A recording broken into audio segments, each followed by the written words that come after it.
All right, Tim Keane, Boise State offensive line coach. Just your thoughts. It seems like 4 starters are pretty much set. The battle at right tackle. I mean, what's kind of the general overview of your position heading into camp?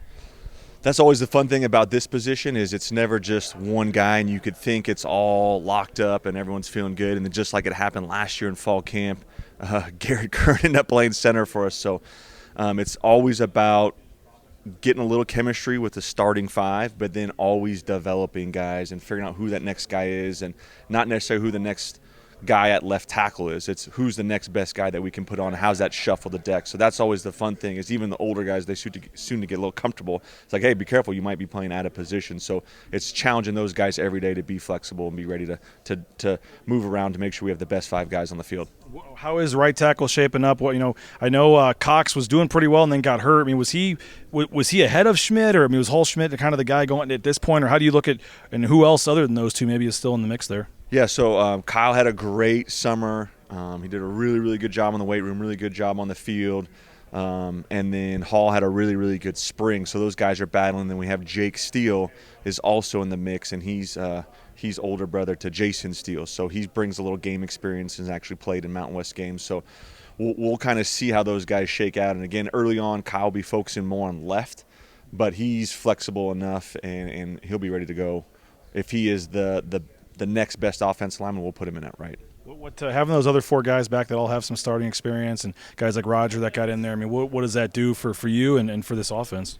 It just creates urgency. Like, those guys know what it's like to be in a hostile environment to start the season, and we've done that the last couple of years. We've been in hostile environments and haven't played our best. So those guys are super hungry this year to start the season fast. That's a big deal for us, is to start not necessarily like focus on the win or losing, but just play our best.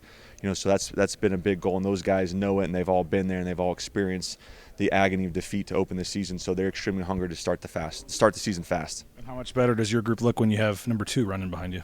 Makes it a whole lot better, right? That little tiny, right, turns into a big hole. So, and those guys, it's a great relationship where they want to do their best for Ashton, and it's not like, hey, we'll just kind of hand them the ball and hopefully it works out. Like, they are getting that last push, and they're making sure that they're studying film so they can be their best, because they know if they're their best, Ashton's gonna turn a 5-yard gain into a 50-yard gain. And to have those other 2 guys behind Ashton with Breezy and Sire Gaines, it seems like both those guys are going to be able to help a little bit. I mean, how nice will it be for the running game to have more than just Ashton you can rely on?